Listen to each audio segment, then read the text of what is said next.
Hello and welcome to the Codex Prime podcast. We are on episode 93 and it is Tuesday, October 10th, 2017. I am your host, Victor Omoyo, and with me as always in the studio is my co-host and social media chair, Carl Bird. How's everybody doing? Yes, indeed. The road to episode 100 continues tonight, and we have a jam-packed docket, man, talking about New York Comic-Con highlights as well as other geek news, man. This docket is looking real jacked, baby. It's looking real jacked. Yeah, it is. Like, there ain't no punchline with it. It just is. It is for sure, man. And I see you got the Red Bull sponsorship on deck. Yeah. I don't know why I do this to myself. I ask myself this question every week, but yeah, I worked Sunday night, had a little bit of sleep, but when you live on an intersection and you hear everything, you get less sleep than expected. So then I worked from 3 to 8, then at 10 to 6, then 8 to 4 today, and then now I'm here. So I'm literally running on like 1 hour of sleep. Jesus, man. It's like you're killing yourself, but it doesn't make sense, though. I got bills. Shit. I know, but man, I mean, you gotta self-care is important, dude. You know, a man cannot go without sleep for so long, you know? I know. Yeah. I'm sleeping tonight. So. Word, that's what's up. So yeah, lots of good stuff on the docket tonight. Carl. No, you go on ahead, because I'm about to start sharing on various pages, so you can go ahead. Cool. What the hell you been up to? What the hell have I been up to? Well, first of all, don't sleep on the podcast, all right? Because I ain't gonna wake your ass up. Listen, I'm heavily relying on this right now. Right. Well, what I've been up to, a few things. First off, I watched an excellent film, absolutely one of the best films of 2017, and it is a sequel to Blade Runner. I have the Blu-ray right here, and I watched Blade Runner 2049 this past Friday. It just made its debut, and this film is the sequel to the classic 1982 film directed by Ridley Scott. 2049 is directed by Denis Villeneuve. He directed Arrival, Sicario, Prisoners, Enemy, and Ansandi. And this film is phenomenal. This is an excellent sequel. In fact, it's even better than the first film. The Blade Runner 2049, it takes place 30 years after the original. And it's about Ryan Gosling's character, this guy named Kay, who's an LAPD detective. And he becomes embroiled in this conspiratorial mystery in which he eventually has to seek the help of Deckard, who's played by Harrison Ford and who was the original protagonist in the first film. And Blade Runner 2049 is phenomenal for several reasons. One is that this is every bit the ideal sequel in that it expands on all the themes, ideas, and concepts of the first film in a much more deeper and more meaningful way. I mean, you have themes of humanity and purpose, corporate influence at a metaphysical level, urban sprawl and decay, the death of the natural world at the hands of a cybernetic one, and you have all these heady themes at work. And the film is 2 hours and 45 minutes long, but it doesn't feel that way at all. Like, I was just enraptured from start to finish, and I can't really get into the details of the story without spoiling everything, because, you know, it is intrinsically linked to the first film. So the first film is required viewing because it does directly reference several characters and other elements of the storyline from the first film. I mean, you could watch 2049 and without necessarily having to watch the first film, but there's going to be a lot of context that might be missing. But this film is amazing, and one of the big reasons is Denis Villeneuve's direction. I mean, he did such an excellent job in bringing this world to life, and it helps that he was a lifelong fan of the original film. And also Roger Deakins, man, Roger Deakins is one of the greatest cinematographers of all time, and this is some awesome work. And in fact, if Roger Deakins is a 13-time Oscar nominee for cinematography, if he doesn't get an Oscar for this film, then he never will, because every shot in this film is just amazing. It's like you hear the phrase "every frame a painting." It's very true in this film. Like literally every frame, every shot in the film, you could frame it up and put it on your wall. It looks that good.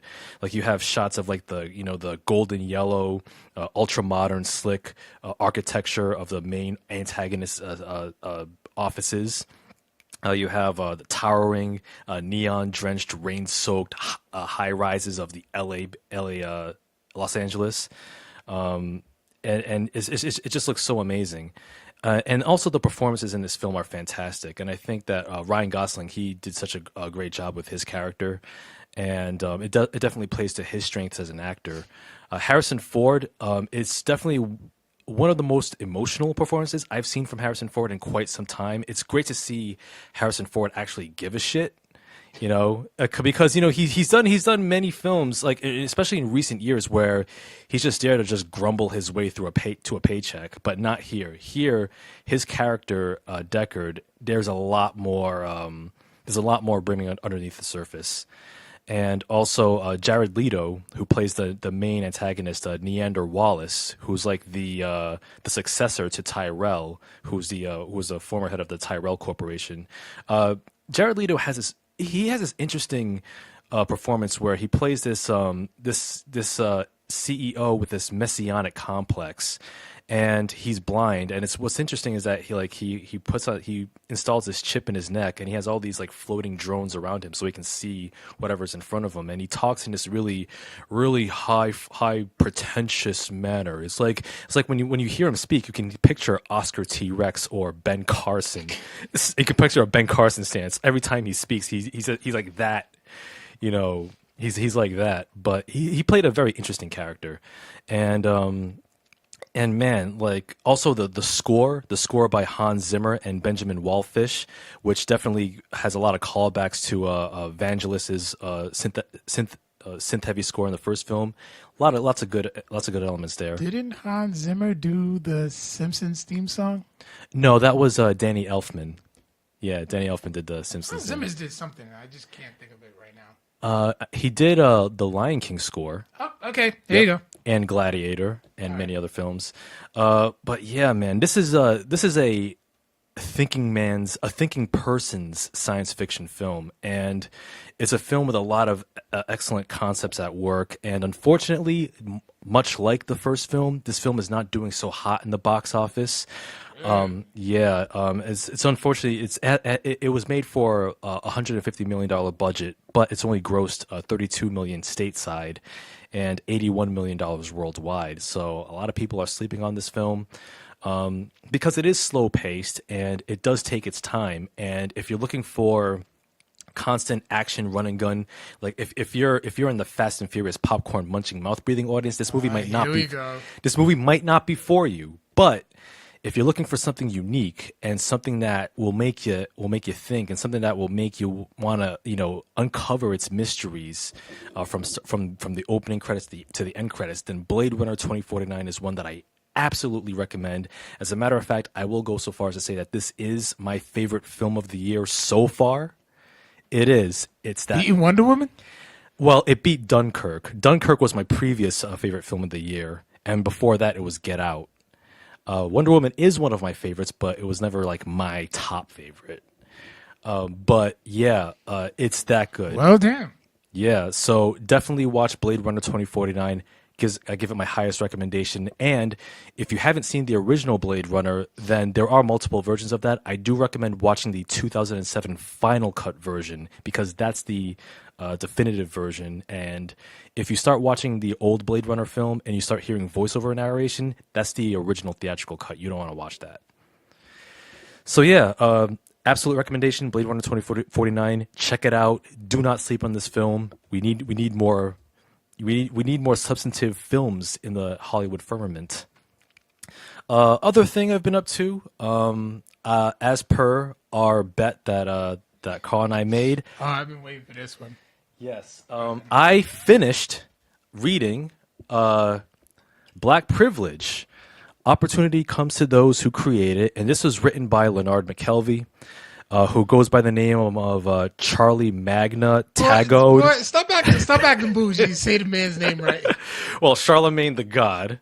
And this book, I gotta say, I was riveted from start to finish. It's actually, for me, it was a fairly quick read, and I got through it in a weekend, in a span of 3 days, and I really enjoyed this book a lot. And for me, for a long time, I wasn't a fan of Charlamagne Tha God because I always thought of him to be a professional troll, someone who just talks shit to people for a living, and someone who's just like generally disrespectful and ratchet as fuck. But reading his story and also the lessons that he imparts in this book, I actually got a much more complete picture of the man himself. And he's definitely not a troll from what I see. He does talk a lot of shit, but I would say that compared to Charlamagne now and in like recent years, then I think he's like kind of tempered it just a little bit. But the book itself is fantastic. Lots of excellent advice about being motivated and working towards whatever it is that you want to work towards as far as goals and aspirations. Which lesson stood out to you the most? The one that stood out to me the most is the chapter where he says, "Put the weed in the bag." Yeah. That really struck a chord with me. That's basically his way of saying that of be in love with the process. Don't just fall in love with the result. Because I think a lot of people, they look at, they want to make millions, they want to make so much money, they want to make paper, and they kind of bypass or try to minimize the amount of hard work that's required to get to that mountaintop. And, Charlamagne makes an excellent point that, patience is a virtue. You gotta, be in love with every step of the process. Even if you have to grind for free or next to nothing, if it's something that you really enjoy, and if it's something that you can cultivate, then it is the work, the doing is more important. All the goals will eventually come to you. Oh, Evan just asked how many Red Bulls have I had today. Literally, this is it. Well, I don't know, man. You might need a lot to get through this episode, but I also liked his how he stresses the importance of reading. I feel like Charlamagne's a big reader in this book. He said that reading is important, especially reading different perspectives from that you might not otherwise, gravitate towards, like other voices to kind of expand your perceptions. Yeah, well, his mother was a teacher. Yep. So like he says that he grew up reading Judy Blume books. Yeah, and when I read that, that kind of was like, what? I mean, I would never connect Charlamagne with Judy Blume anything. But never judge a book by its cover. Indeed, and also I also appreciated his chapter which says "fuck your dreams," which he's not saying that he's not saying whatever f whatever it is, whatever goal you want to work towards. That's not what he's saying. It's like what I call positive discouragement, where it's like there may be something that you want to work towards, but it might not be something that's a good fit for you, or you might be working towards a goal for the wrong reasons, and that might not work out in the end, and you're kind of like, blocking your own blessings, I suppose, towards where you really should be in life. Like, for example, he does go into detail about the whole music soul child. You're trying to be a rapper. I told you about that, and he was like, we love Music Soul Child, but we don't respect the hustle. Yeah, so good on him for talking music off the ledge, as it were. It's an excellent book, and and another lesson is about the whole we have 168 hours in a week, which really struck a chord. So anybody who says, "Oh, I ain't got no time," I got this and this and this, we have time. I mean, think about, we have work and responsibilities, but think about like the leisure time that you have, like playing video games. You can maybe cut the video games in half and work towards, grinding on whatever it is that you really want to grind towards, So, yeah. That was my favorite one too. Yeah. I think I work so damn much and always like try to stay busy with DJing and this and all the other networking that I do. So. Yeah, and that's why I'm living off of Red Bulls. Oh yeah, we do what we gotta. I mean, it was definitely an inspiring book. It kind of made me more motivated to kind of keep on grinding on this podcast endeavor. Because you do what you do on the social media end as well, which I really appreciate. I do what I do, like putting the dockets together and editing and all this. But yeah, it's an inspiring book. Black Privilege, provocative title, but as you read the book, he explains what he means by that. Excellent book. Charlamagne Tha God went from a thug ass goon to somebody who made it, who's not a thug ass goon anymore. So good on him. So yeah, highly recommend this book. Check it out. And lastly, I watched the Hell in a Cell pay-per-view. Okay. Quick rundown of this. Yeah, just quick rundown. Yeah, quick rundown. Best match of the night was Usos versus the New Day. Definitely. Yeah, Definitely. I have not seen a bad match between those two teams at all. No, that's right. They have such excellent chemistry. I will say though, like between this one and the pre-show match from SummerSlam, we're neck and neck as far as like my favorites. Yeah, I'm still trying to decide which one I like more. Actually, I don't know if you can.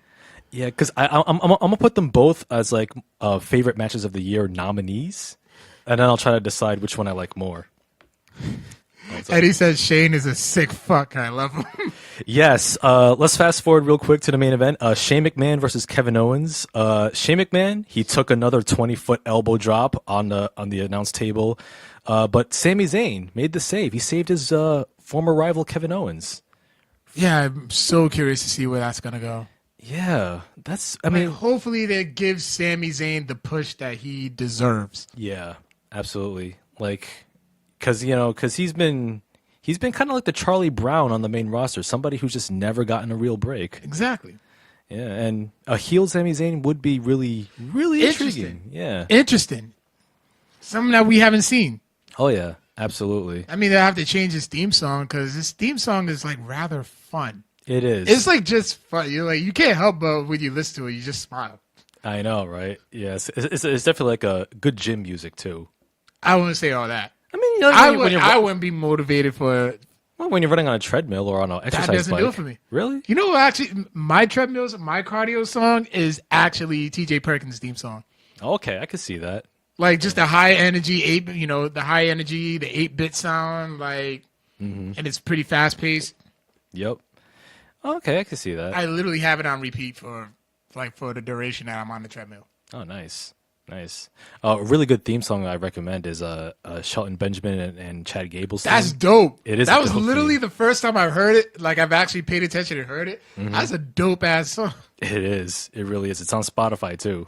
All right, cool. Also, the U.S. title match, Baron Corbin managed to win. He managed to beat AJ Styles and Ty Dillinger to become the new U.S. champ. Well, AJ did his job by pushing Corbin. Yeah.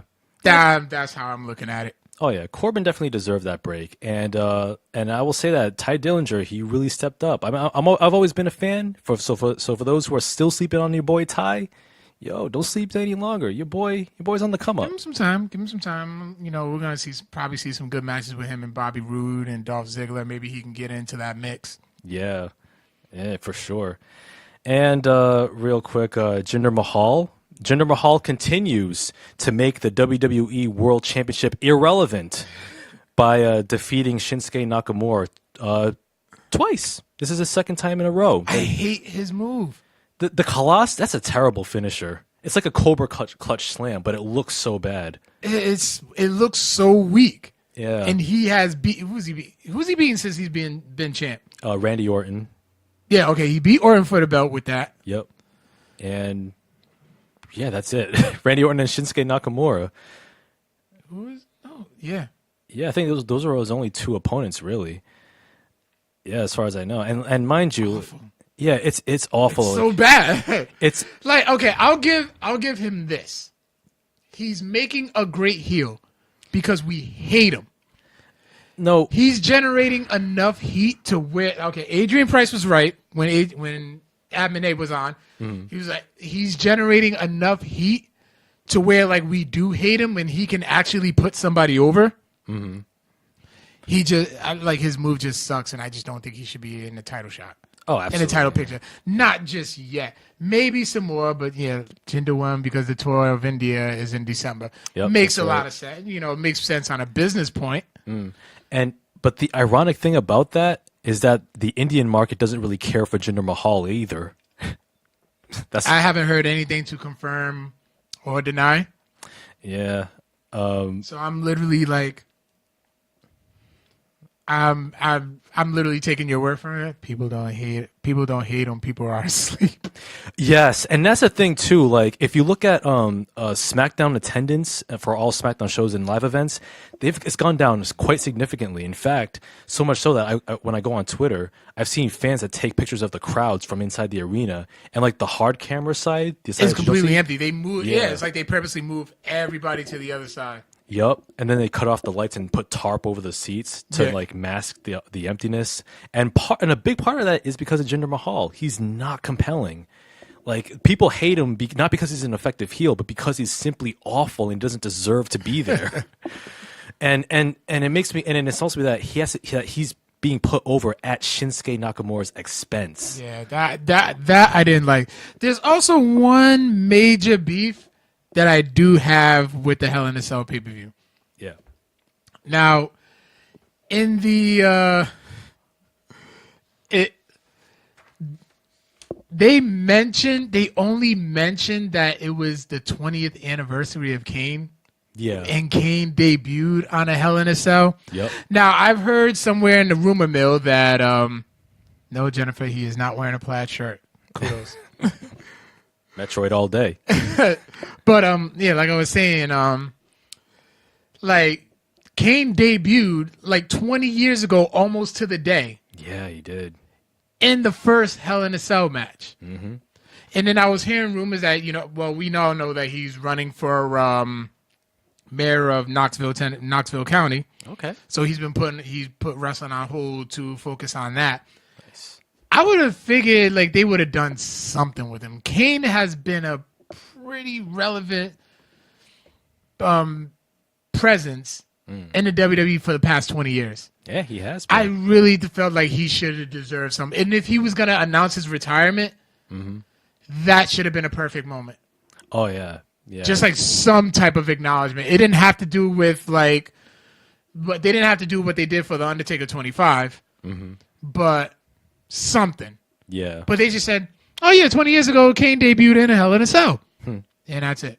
Yeah, it's like fun trivia. That's all it was. No, he deserved more than that. Absolutely. I mean, Kane, like, he's been so consistent since he debuted. Very consistent. Yeah, he's certified Hall of Famer. Oh, yeah. And man, like, he can still go. He can still go in the ring if he wanted to. Unlike your boy. His do we have to go? And I saw that fucking tweet, you asshole. Oh, which one? It was about Shinsuke. But what? No, I forgot. But Yeah, there was one that you. Yeah, there was one that you mentioned. I don't even think we should even have time to get to. Yeah, I'll look it up. I mean, I think I had like a little dig. Yeah, there was. You said you was gonna stop me, bitch. I mean, I couldn't resist. I was like, you know what? It's been a while. It should be a while. That's enough. All right, fine. I'm trying to move on. I know you're still working through. You're still working through it. I know you're still working through it. But yeah, we'll leave it as is. Oh yes. I have the tweet here. I said Shane I put this on the Codex Prime Twitter. I said Shane O'Mac is the Undertaker of off the top of the cell elbow drops. 0 and 2, baby. that I could pat myself in the back. That was a good one. Nobody laughing but you. Yeah, well, fuck y'all. But anyway, after this Shield reunion on Raw is extremely underwhelming for all the hype. It came off anticlimactic. Well, with the cool moment. Oh, the Shield reunion. Yeah. I felt like there should have been a little more to it, a little more pop. What the hell happened to Bo Dallas? I don't know. Maybe he's injured. He was like not there. I know. I don't know if he's injured or not, but and then throwing Braun into the match was pretty random. Very random. Yeah. Oh, speaking of Raw, real quick, I will say thank you, Kalisto. Oh yeah. Thank you, Kalisto, for rescuing the Cruiserweight Championship from that human trash can Enzo Amore. How you doing? rematch clause tonight. Yeah, but I mean, to make Let's hope he loses because I'm gunning for. Okay, it's October now. Yeah. Cedric Alexander. Yes. Champ by WrestleMania. I agree. I don't think anybody deserves that more than him. Oh, absolutely. Yeah. Like, especially with his match. He still has that strength of that goodwill from his match with Kota Ibushi from the Cruiserweight Classic. Still one of my favorite matches in recent history. Oh, yeah. Absolutely. Especially, like, sometimes, like, I'll go back just to watch that match and that moment after the please sign Cedric moment and Triple H comes out. I'm like, all right, we'll do it. Yep. Oh, yeah. That was really good. But, yeah, that's what I've been up to. It's my rundown. Carl. All right. Okay. Now I'm done done with on the social media front for now. Mm-hmm. All right. So I held my end of the bargain of our bet. Yep. So one of the Criterion movies that you chose for me to watch is the 1980 film Dressed to Kill, directed by Brian De Palma. I knew it was Brian. Yep. By Brian De Palma. Okay, so it's a 1980 film. It centers around the murder of a housewife played by Angie Dickinson and the investigation involving a young prostitute played by Nancy Allen and who witnessed the murder, and the victim's son played by Keith Gordon, and the woman psychiatrist who was played by a young Michael Caine. Yep. I spent most of the time saying, like, that's a young Michael Caine. Oh, yeah. That really is a young Michael Caine. Mm-hmm. I was into it. Mm-hmm. It was a very okay film. I was into it. Also, and also a skinny Dennis Franz. Yeah, that was pretty surreal to see. I remember Dennis Franz from NYPD Blue, which was like a 90s Law and Order knockoff. Yeah, with nudity. Was there nudity in it? Yeah. Hey, wow. Yeah. Yeah, on basic cable, no less. Yeah. In the 90s. Yeah. But I'm actually, there's a lot of nudity in this one, too. I was like, what the hell are you into, Vic? Damn. Well, it is technically an erotic thriller. Yeah. It was labeled like that. Mm-hmm. And, but yeah, it was interesting and a very engaging story. I was engaged in it. Mm-hmm. And then there was an interesting twist. I don't want to spoil it just in case if anybody wants to go back and watch it. Mm-hmm. But it was a very, very interesting twist. I I recommend y'all watch it. Okay. Check it out. Let me know what you think. CodexPrimePodcast@gmail.com. Word. All right. Also, I've been getting back into my comic book grind. I counted. There's 137 hip hop covers. I got 62. Okay, so you're about a little less than half. So I'm working on it. But I've actually got into. This was actually a huge recommendation from Reagan, who runs Rock Coco's Around the Corner. So thank you, Reagan. Mm-hmm. Son of Shaolin. Yes. Okay. Written by I wrote it down. Written by Jay Longino. I'm probably saying it wrong. And the artist is Kanan White. Very great, very dope art. You've seen it, right? Yeah, I've thumbed through the pages. Yeah. So it's like a kung fu epic set in Harlem, and it follows a street artist, graffiti artist named Kyrie. And he learns that he's the last living descendant of a secret sect of Shaolin elders. So then when he learns that, he turns to Master Fong, who trains him in the martial arts. And then in anticipation of an attack from Red Fist, who is a relentless killer who has killed the previous... Well, he's already killed Kyrie's bloodline. Mm-hmm. All right. I'm not going to get more into it because I highly urge anybody to get one. I always say, like, it's for the culture. Yep. This is it. This one is for the culture. If you loved Luke Cage, this is like the next Luke Cage. Snap. Okay. I'm giving it that. So I urge you to get the trade paperback, even the single issues if there are any. The foreword was written by Aisha Tyler. She is like a certified geek. Oh, she is. Yeah. She's one of my lifelong bays, if you will. You're in your 30s. Stop saying bae. Listen, man. I mean, look, I've always had a crush on Aisha Tyler. You got a crush on her? I think she's very beautiful. Yeah. I ain't gonna call her bae. I'm too old for that. Listen, man. Hey, it is what it is. It's just a word. All right, but yeah, the comic is so good that already the film rights have been sold to Sony and Columbia, with The Rock as the attached producer. Okay. All right. Dwayne Johnson making moves. I see. Yeah. Now, is it any word if he's going to star in it or just producing? From what I've seen, I don't see any, like, I think he's just going to be producing because I don't see him playing anybody in this so far. Like, as I was reading it, of course, you know, I look far ahead. If I really like it, I look far ahead to see who can play who in a show or movie. So as the main character, Kyrie, I can actually see Augie Smith playing him. Okay. Master Fong. I see Robin Shao, who played Liu Kang in the Mortal Kombat movies. Okay, let's go on back. I can see him doing that. He's an actual martial artist. So like and he's Asian. So I mean, I think he can. And I think he can actually fit that role in. As far as Red Fist, they may have to pull a no namer because he's a pretty jacked dude. So I can't really think of any off the top of my head. Yeah. But I think those three can actually pull it off. Okay. Maybe Tessa Thompson as Luna, her Kyrie's love interest. So I can see that happening. All right, I see. Okay. Some interesting. Hopefully this can get to The Rock and they can start making those moves and cut me a little check. I made these recommendations. Yeah, trademark Codex Prime podcast.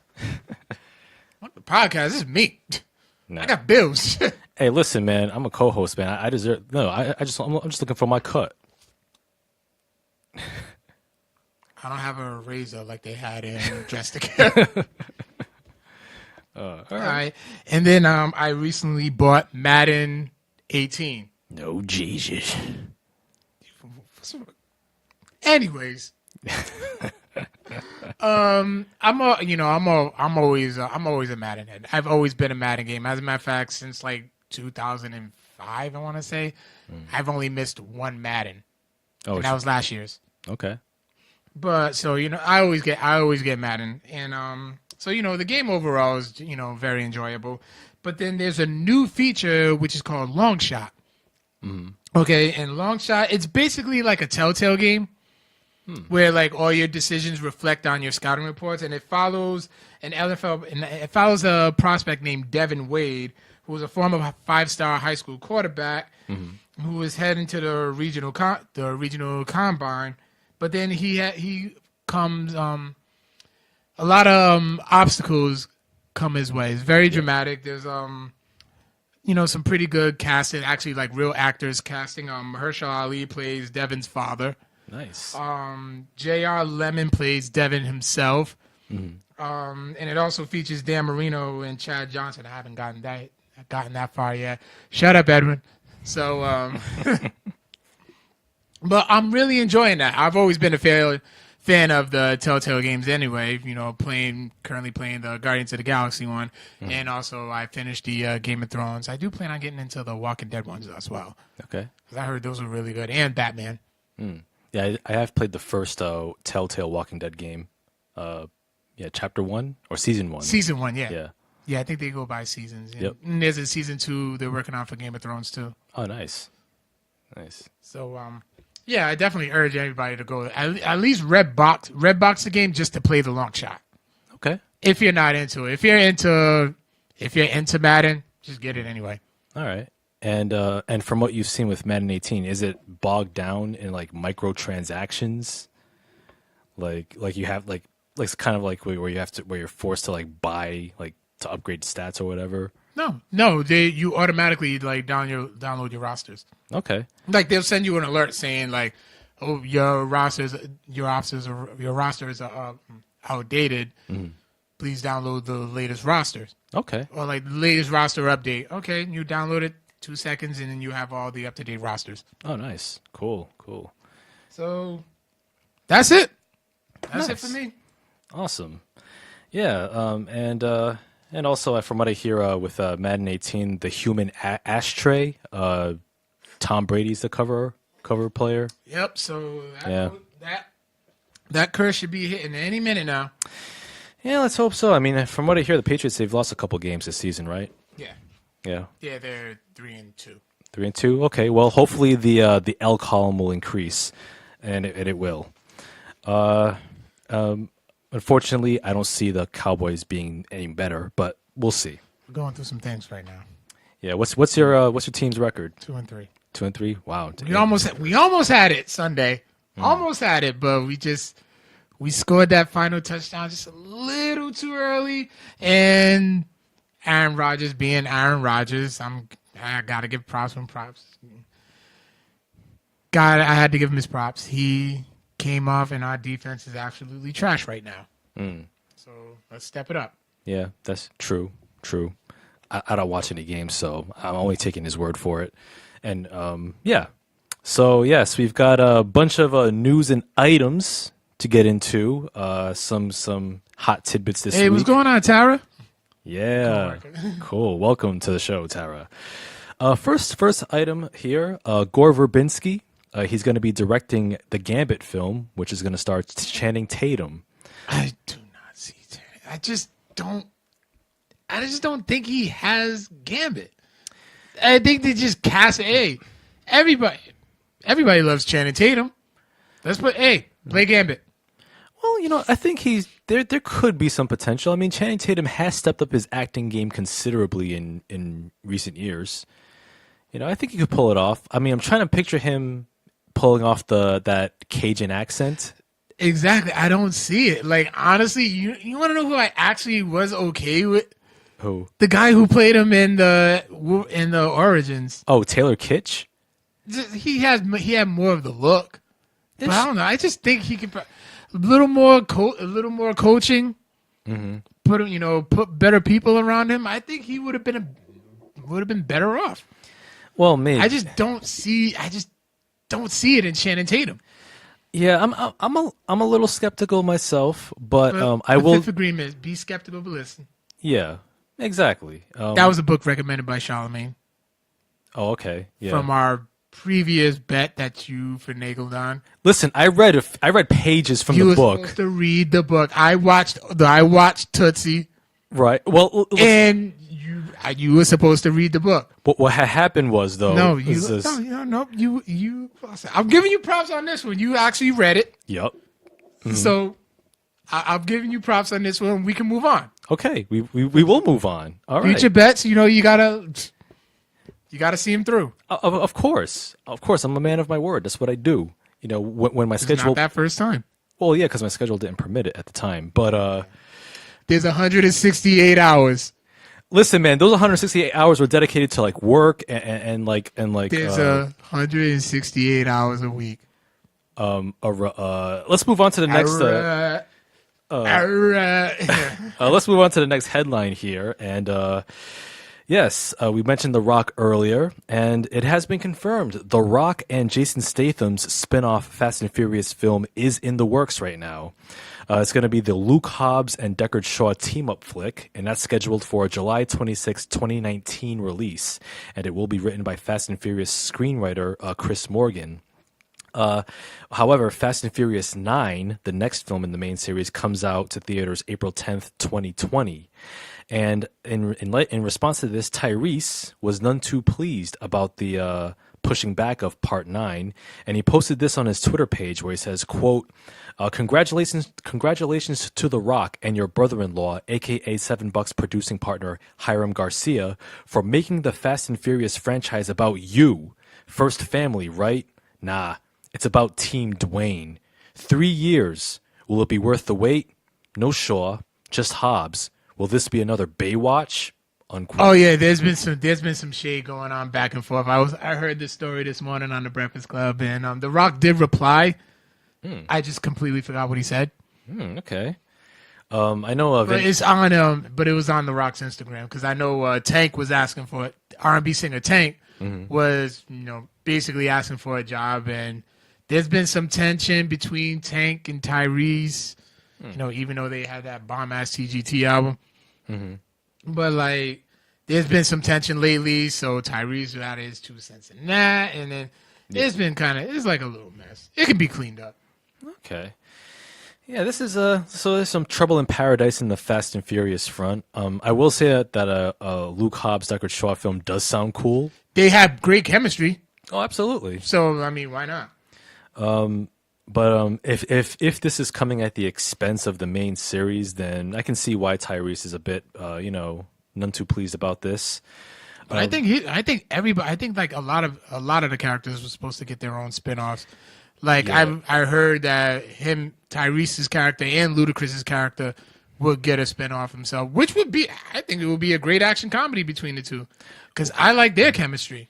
Yeah, in fact, they were gonna work on that, but Tyrese actually turned it down just so he can to work on the next film in the series. But that's noble. That's noble of him. Yeah. But then he heard that, with the spinoff film with The Rock and Jason Statham, that's when he's like, oh, I turned down my spinoff, but you can't do yours? Yeah. Okay, now I can kind of understand Tyrese's... I can understand Tyrese's argument. Yeah. But then I can also see The Rock's, too. He's, sees an opportunity. True. And The Rock is the biggest name in the whole series, pretty much. Franchise Viagra. Yeah, he is. he really is. Yeah. So, we will be on the lookout for those films. And I still got to add Part 8 to my collection eventually. Next headline here, Eli Roth and Bruce Willis's Death Wish remake film has been delayed until March 2nd, 2018. It was originally scheduled for a release next month in November, but it was likely pushed back due to recent tragic events and our current political and cultural climate. So, for example, like the Las Vegas shooting and racism. And so the Death Wish remake, if you haven't seen the trailer, it's Bruce Willis. He plays an old white dude walking around in Chicago in a hoodie, gunning down black folk. That's a trailer. Yeah. That's what it is. Yeah, they... Yeah. Just push it back till things calm down. Yeah. Poor taste, guys, man. Come on. No, I wouldn't say it's poor taste. I think it was just bad timing. A little bit of both. Yeah, okay. Yeah. I would say that. I would say that.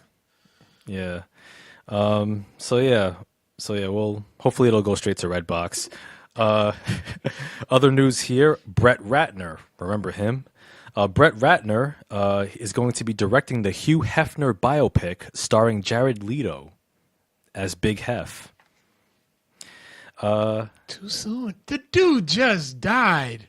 Yeah, 91 years old, but there's more to this story. Ratner actually had the rights to Hugh Hefner's life story since 2007, and he was working on the project off and on when it was initially set up at Universal Pictures, and had Robert Downey Jr. star as Hugh Hefner. He was going to be actually cast in Brett Ratner's film for his idea at the time. Hugh Hefner passed away September 27th at the age of 91. Pimpin' life, man. And currently there's an Amazon documentary series which you can watch on Amazon Prime called American Playboy, The Hugh Hefner Story, which is 10 episodes so far about the man and his life and his legacy. You know what? I gotta say, Jared Leto, he's a very good actor, except Joker notwithstanding, and I can see him playing Big Hef. I'm trying to picture it. I mean, Robert Downey Jr. would have been a good choice too. Him too. I can't see it as of right now. Oh, you know what would have been a good Hugh Hefner? Michael Fassbender, like a young Hugh Hefner. I can kind of see that. That I can see. Yeah, that one I can see, but more than Jared Leto. Yeah. What's this? Eddie says, "Only man on the planet that died with a smile on his face. Rest in peace." True. Yo, Big Hef, rest in peace, man. I mean, like, the dude was an inspiration. And, he wasn't just a, more conservative, prudish voices will call Hugh Hefner, oh, he was peddling smut. He was downgrading women. Nah, fall back. If you look at Hugh Hefner's story, this dude did a lot for civil rights and freedom of speech in this country more than most other people. All right. And there's actually a really cool article you guys should read written by Roger Ebert, which was published back in October 2010. It's called "Hugh Hefner Has Been Good for Us," which breaks down Hugh Hefner's legacy and the actual work that he did on the civil rights front. So, you know what I gotta say? Hopefully someday I can live that Hugh Hefner lifestyle. I don't even want to go to the mansion no more. It's still on my bucket list. I still want to visit the grotto. But without Hef, I know. Without Hef, it's not quite the same. It's not the same. It wouldn't be the same. Yeah, I mean, yeah, but just the experience, just to say that, I was there, man. Seeing all those Playboy bunnies, though. I mean, who knows? They probably left because he's gone. Hey, I don't know. Maybe he left them like a really, really good financial windfall. I don't know how his will was worked out, but hey. That would be interesting to find out how that will is worked out. Yeah. I know his daughter, because his daughter was running the empire for probably the last 20 years. Yep, she did.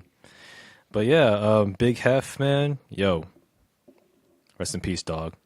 An inspiration, not only among men, but among humans. All right.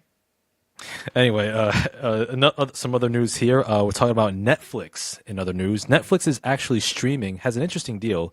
They're going to be streaming the next Shaft film. Yep.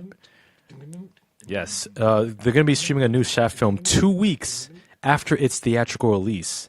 And so in a unique deal with New Line Cinema, Netflix will be providing more than half of the $30 million budget for the upcoming Shaft reboot film in exchange for international rights and the ability to put the film on Netflix's streaming service outside of the U.S. 2 weeks after its theatrical release.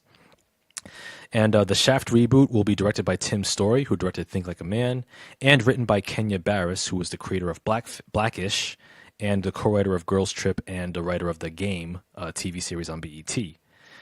Samuel L. Jackson will reprise his role from the 2000 film directed by John Singleton, and the reboot will also star Jesse T. Usher, who was an Independence Day resurgence, as Shaft's son, a young FBI agent who has to work with his old man. And Richard Roundtree will also come back for the Shaft reboot, playing the grandfather of Shaft Jr. or Shaft III. I think this is kind of that's interesting. It's different. It's different. Now I'm gonna go back and watch. I'm gonna watch some Shaft. Yeah, have you seen the original with Richard Roundtree? Long ago. Yeah. My dad caught it. It still holds up, and the soundtrack by Isaac Hayes, man, that's a classic right there.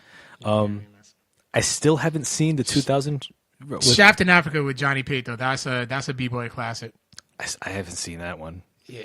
Well, I'm talking about the song. The song Shaft in Africa. Okay. Jay-Z sampled it for "Show Me What You Got" off the Kingdom Come album. Oh, nice. Okay, I got you. I'll play it for you. All right. I will say that this is kind of unique in that Netflix to stream a theatrical release 2 weeks after its debut in theaters. I think maybe that'll be the sign of things to come for future movie releases. Oh yeah, Netflix is already revolutionary as it is. So I mean, why not? Yeah.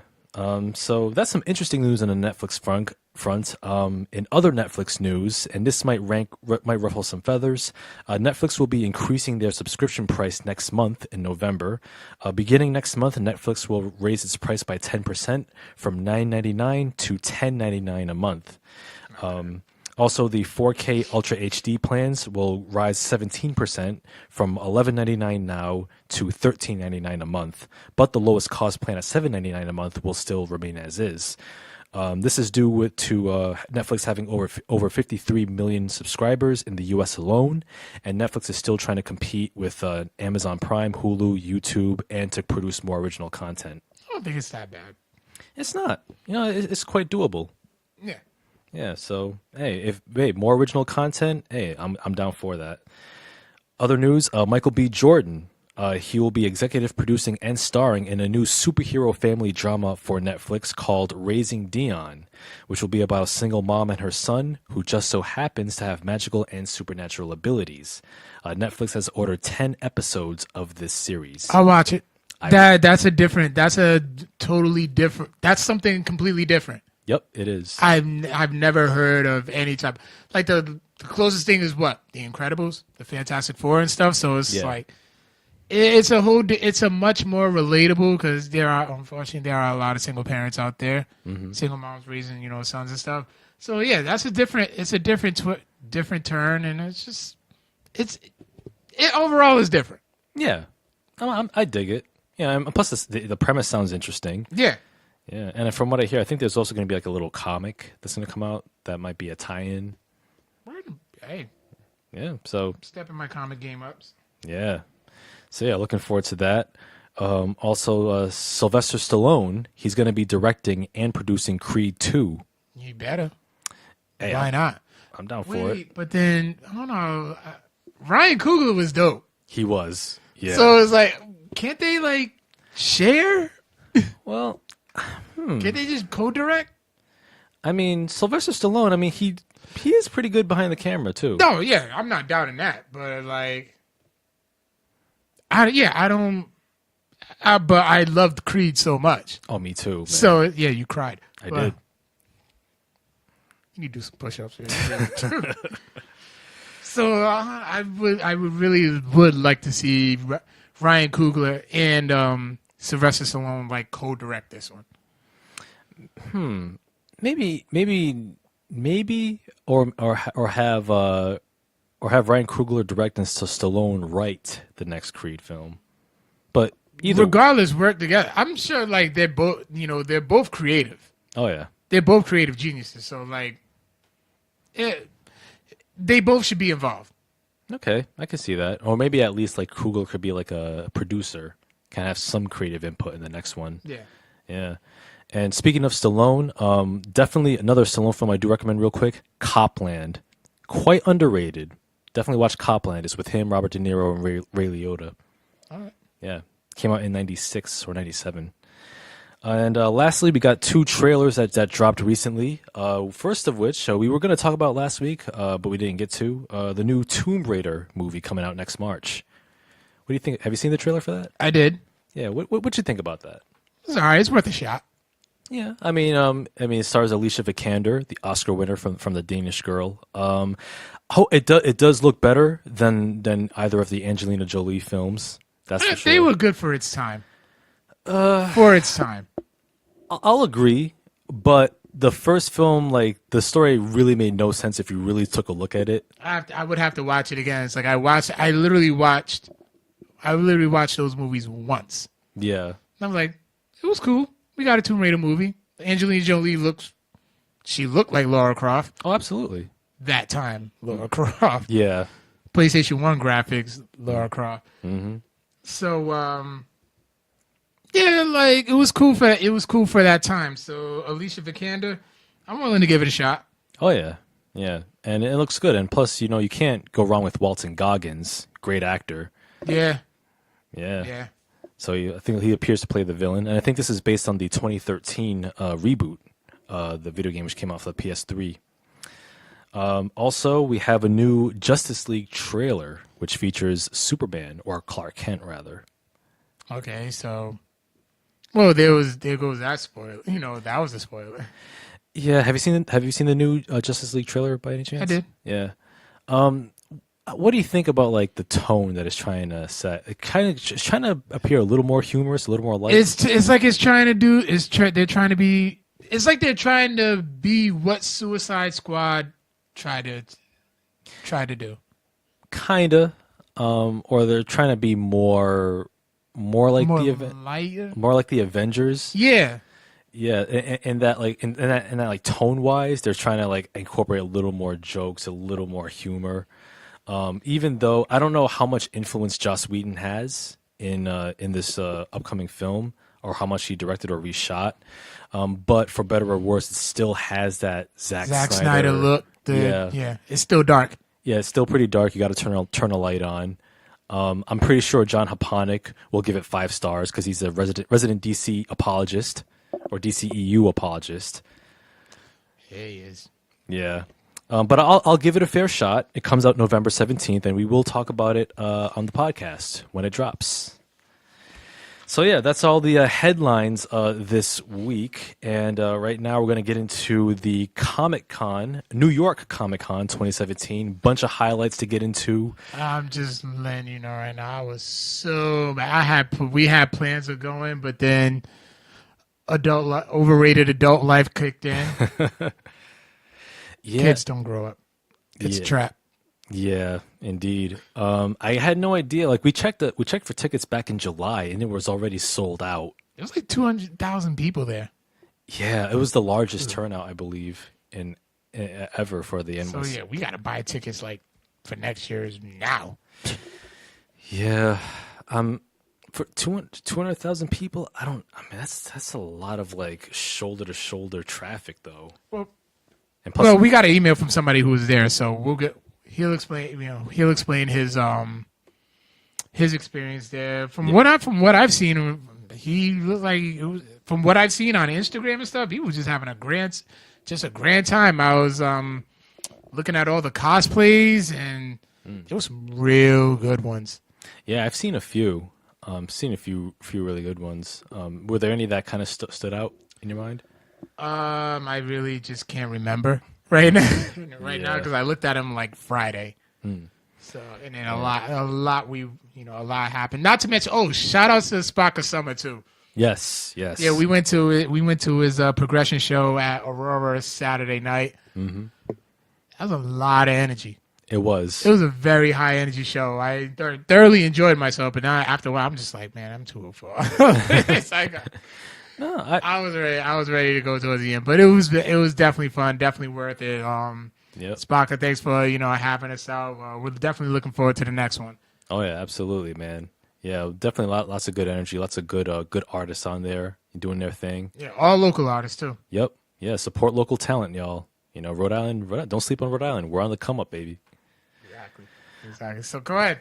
Yes. Bunch of highlights from Comic-Con. First of which we had a few trailers drop, beginning with Marvel's Runaways series, which will be on Hulu. This one is interesting. That's all I can say about it. It's interesting. I don't really know too much about the Runaways, so you probably describe it on the docket, so go ahead. Yeah, the Runaways. It's based on the Brian K. Vaughan and Adrian Alphona comic book series of the same name, which was first published in 2003. And the trailer, which we saw, introduces us to 6 teenagers who discover that their parents are supervillains, and they're members of the Pride. And after witnessing some sort of like bizarre, violent ritual, they're shocked at what they see, and these kids begin run away, hence the title, and they begin to contend with their own budding superpowers. So they're trying to figure out how they can handle their own abilities, as well as the fact that their parents are villains. So you kind of see who's going to fall on their side of the fence, who's going to remain, on the good side, if you will. And it's a pretty interesting premise right there. It's coming out on Hulu November 21st. And I gotta say it looks good. Looks interesting. Yeah, is it tied into the MCU? Yes, it is. It has to be, because I know Hulu has a deal with ABC, and I know ABC shows are tied in the MCU. Yeah. So I think this one is the same way, much like the Netflix series. Okay. Yeah.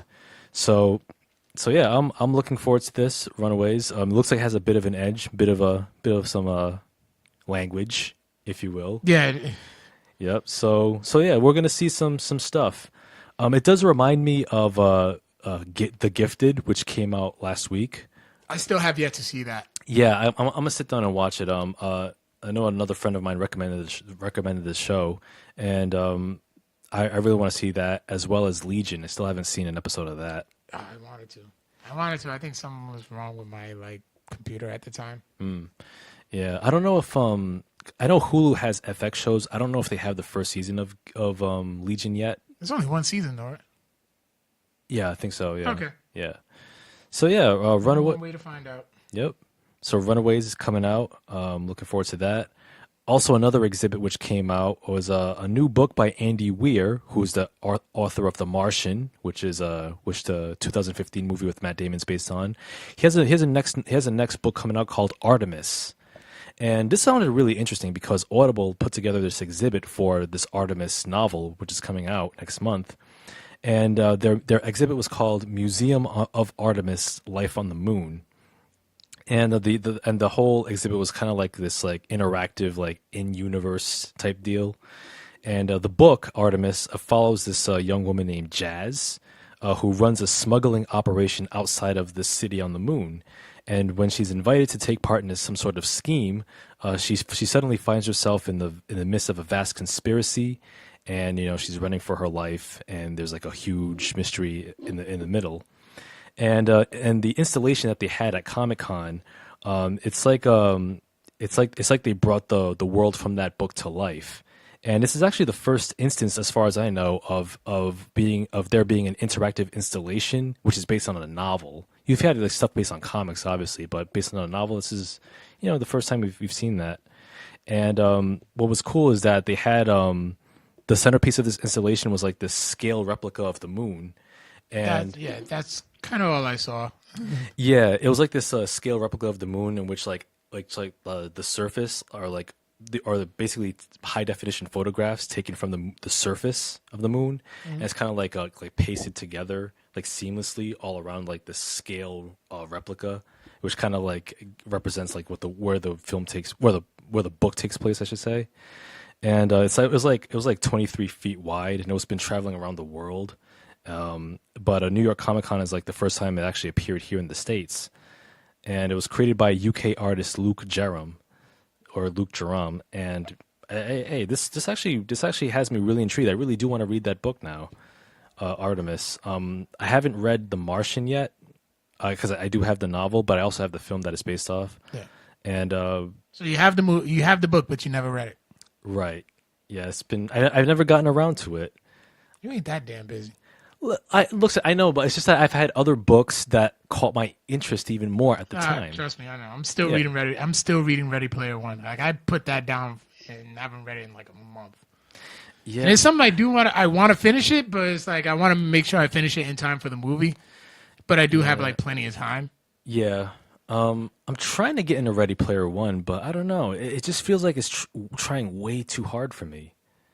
It's the 80s. Don't you get it? Don't you love the 80s? That's how the book's coming off to me so far. I can see why you would say that. Yeah, it's like I started it, so I gotta finish. I have to finish it. But the trailer to the movie looks real good. Oh, absolutely. So it's like I want to read the book I want to finish the book just in time because the movie comes out next year, I believe. Yep, I think next May. Okay, I still got some time. Yeah. Get a chapter a day in. Oh yeah, that's the way to do it. Yeah, I got like 10 chapters left. Okay, there you go. Yeah. So yeah, Artemis. The book comes out November 13th. Written by Andy Weir. I'll definitely check it out. First, I will check out the Martian book, and kind of go from there. Are they connected? I don't believe so. No. Oh, okay. Yeah.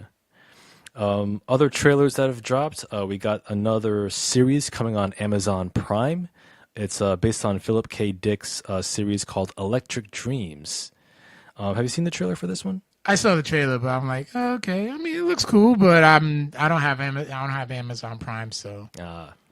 Yeah. This is somebody lets me use their logins. Listen, man. You ain't gonna do it. I already know. I mean, Electric Dreams looks cool. It looks really cool. It's like an anthology series about questioning what is real. It's like a science fiction anthology series, which kind of looks similar to Black Mirror, which I've heard a lot of great things about. Afton recommended that to us. Yeah, yep. And it's been in my Netflix queue for a while, so I'll get into that. I'll get to that soon enough. And this one contains 10 standalone episodes, and it's actually currently airing in the UK. So UK viewers have had a chance to see it. I'm liking this format of more anthology shows coming out rather than just like where you can have just like simple standalone episodes rather than just like a whole whole season to follow of like a whole season length storyline. Yeah, I kind of dig that. I think that's starting to come back a little bit more. Kind of reminds me of like maybe traditional sitcoms kind of have the same deal. Yeah. Like Marlon, which I still haven't seen. I think the season ended, so I think you can still catch it. I think it's on Hulu. Yeah. Okay. Yeah. Yeah. It is. What's another? That kind of reminds me. What's another sitcom that I need to watch? Have you seen Blackish? I caught an episode here or there, Yeah. but I never really like committed to it. Okay. You think it's worth checking out? Yeah. All right. Yeah, I don't know, man. But the only thing that gives me pause is that's like it's a 24 episodes, so it's kind of a commitment per season. We committed to Game of Thrones. I gotta start. I have to start watching This Is Us.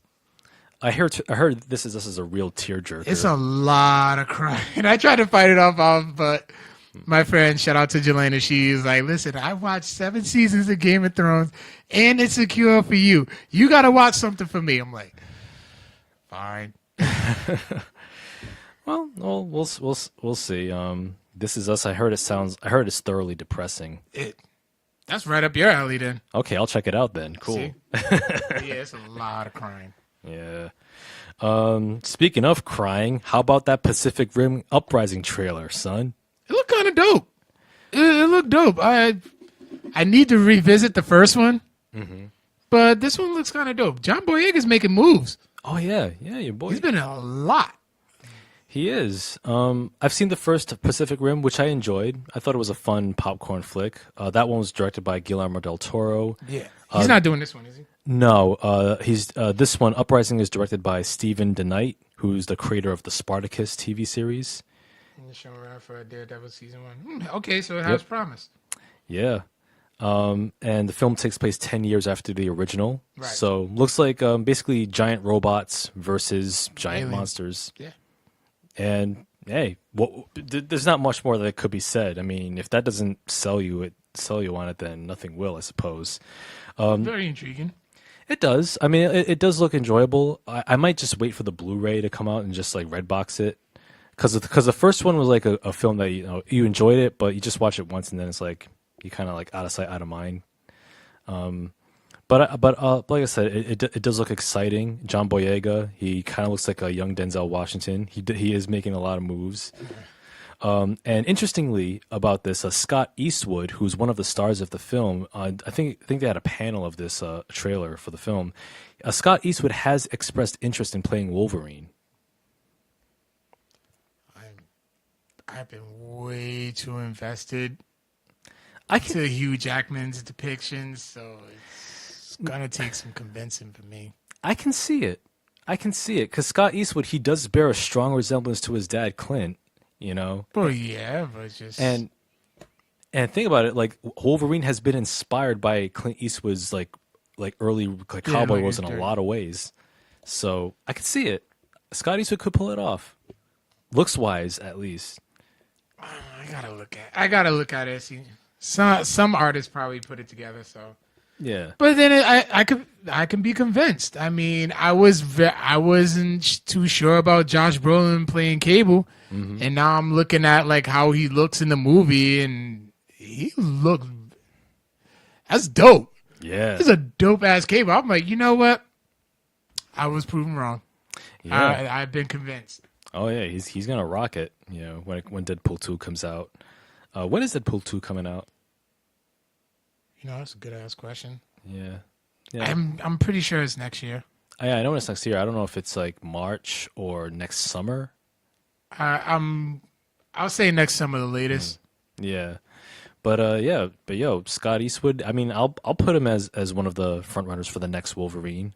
Although I will say that it would have to be a complete reboot because it would be such a slap in the face if they decided to continue the Wolverine character after Logan. Yeah. Yeah, that would be a slap in the face to the Logan film.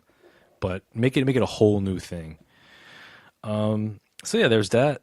Also, another trailer that dropped at Comic-Con, Keanu Reeves' next sci-fi film, Replicas. This one I'm very intrigued by. This one stars Keanu Reeves, who plays a neuroscientist whose wife and 3 kids are killed in a car crash. And with the help of his best friend, he actually brings them back to life by cloning their bodies and transferring their consciousness into their new bodies. And it basically comes off as kind of like a sci-fi thriller type deal. which raises a lot of like ethical questions as far as like when should you let go of your loved ones when they pass on? Is it ethical to kind of transfer their consciousness to a new body and have them, live again? I'm kind of intrigued by that. Maybe which kind of makes me wonder, like, would you want would there ever come a time in the future, perhaps in a distant future, where people are able to transfer their consciousness to a new body to kind of like cheat death? If there will be a market for that. Possible. Listen, anything is possible right now. Anything is possible right now. Yeah, because I've been thinking about that quite a bit. Like, just the thought of like if I were dying, would I want to transfer my consciousness into a new body, and what would that be like? And also, I always say that if I die, I'm just haunting everybody. Well, I mean, you could haunt somebody in like a new body, Just like because. I'd be like resurrected into like a robot spider body, and I can like terrorize people. That'd be awesome, man. Think about it.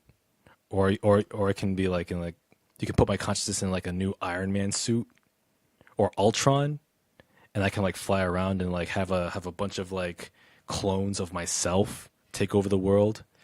I mean, can you imagine how beautiful this world would be if 20 million people were just like Victor Amoyo? Hey, Brittany. Moving on.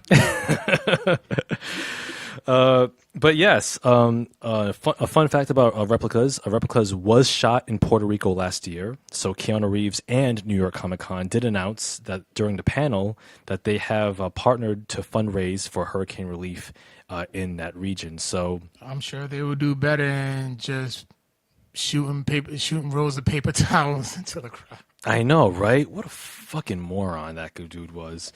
And Replicas is scheduled for 2018. And also, during the panel for Replicas, Keanu Reeves also revealed that he is trying to get Bill and Ted 3 off the ground. It's in the script. It's in the script. He has a script completed, but he's trying to shop it around to get part 3 made.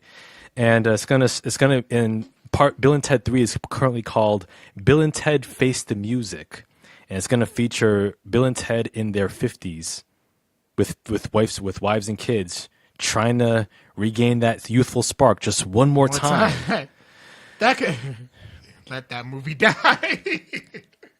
Have you seen the original Bill and Ted films? A long time ago. I remember they even had a cartoon. I remember the cartoon for sure, and I remember Bill and Ted's... Everything was made into a cartoon back in the day. Yeah, even like the R-rated films like RoboCop, that was made. Yeah. I remember the Bill and Ted's Excellent Cereal. Okay, I remember that. I never had it, but I remember it. Yeah, I remember it. And like I think they traveled in like a phone booth, I believe. Yeah. And like it actually came like with a mini toy. The MC Hammer cartoon with the talking shoes. There was an MC Hammer cartoon? You don't remember the MC Hammer cartoon? Nah. I didn't know he had a cartoon. Yeah, he had a cartoon where it's like I think he was just regular ass Stanley.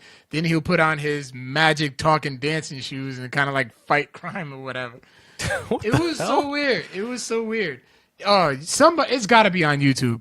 I'm gonna look that up. Yeah, please do it. All right, cool. Hey, you know what? I'm looking. Hey, yeah, save the rec center hammer. Oh my gosh. Oh man. Yeah. So Bill and Ted 3, man, rock on, dudes.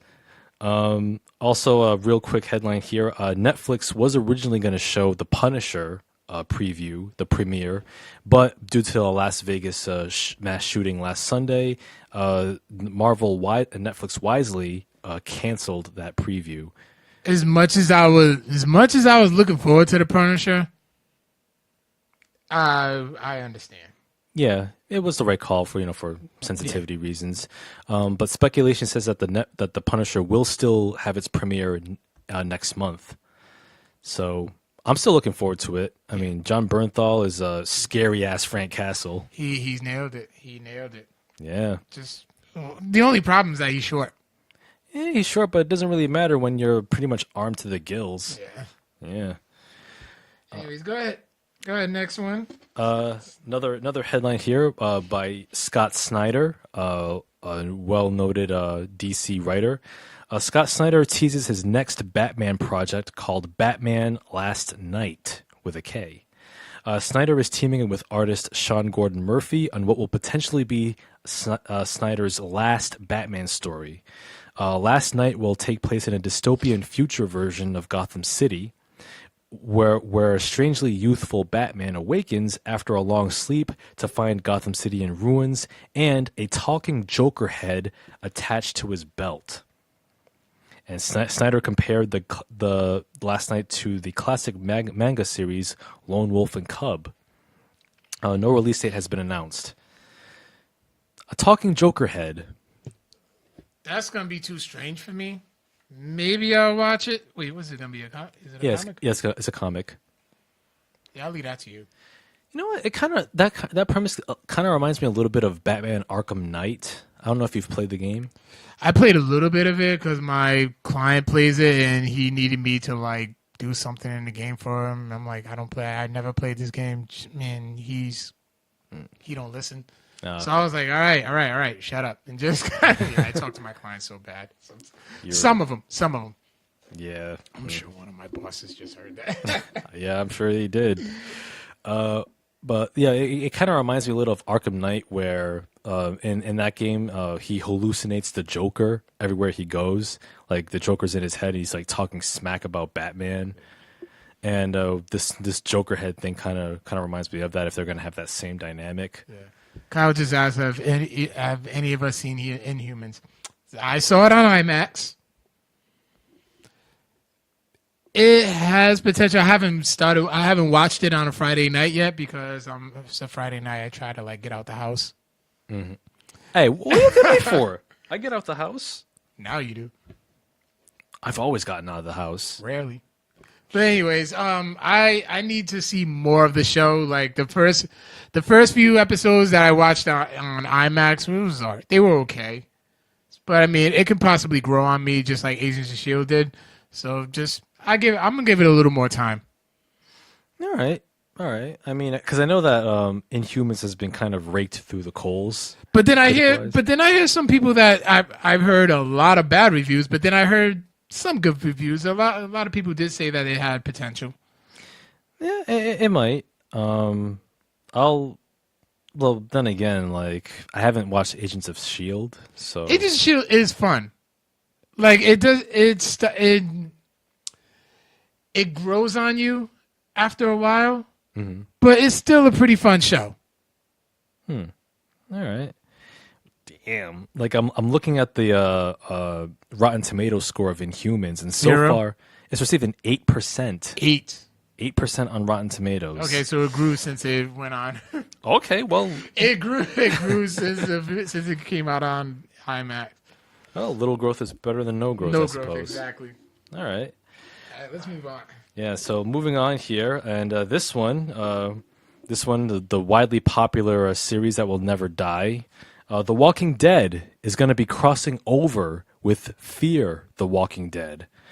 Series creator Robert Kirkman announced that the crossover will be going down, and he states that one character from one of the series will be featured in the other, although he didn't say who and where.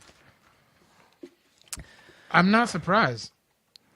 Now I understand Fear the Walking Dead is a prequel series, right? Yeah. So I don't know if it's going to be like either one of the current characters will appear in that one as a flashback, or if one of the past prequel characters will appear as like a new face in the current series.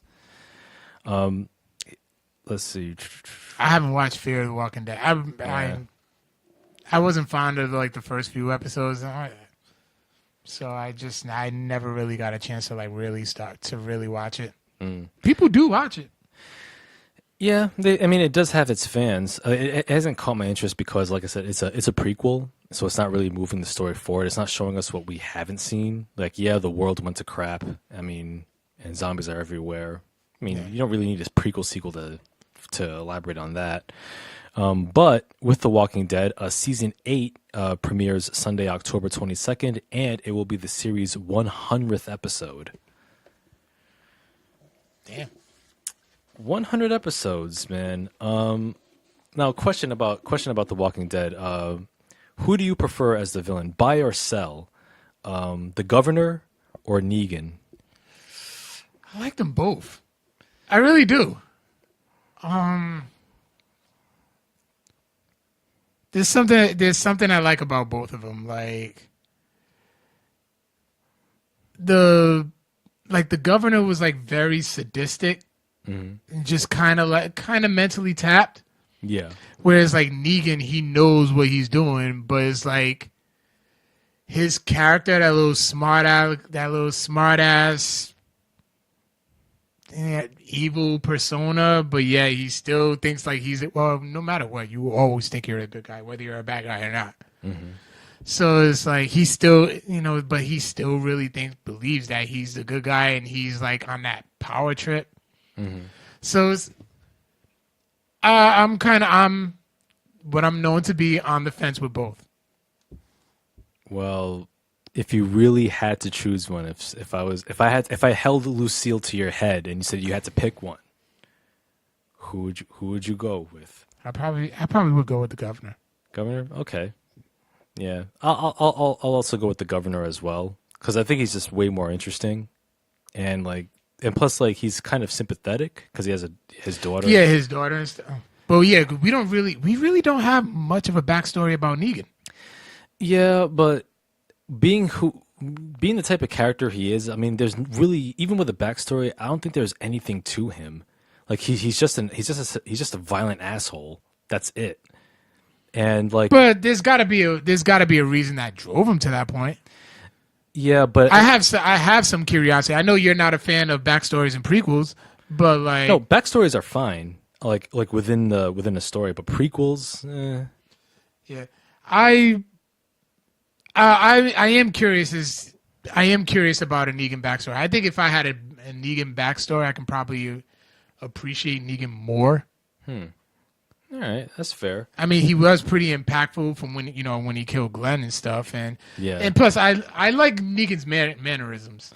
Yeah, I mean, certain things he just say, like, "I just put my dick in your mouth and you thanked me for it." I'm like, "You're such a fucking asshole." Yeah, but that was very well said. I mean, Jeffrey Dean Morgan does an excellent job. Oh yeah, hands down. Yeah, but I think with Negan, it's like Eddie just said he was a car salesman and led a boring life. Read the comics. Yeah. I'm behind on the comics. I started, and I'm still when Carl got his eye shot out.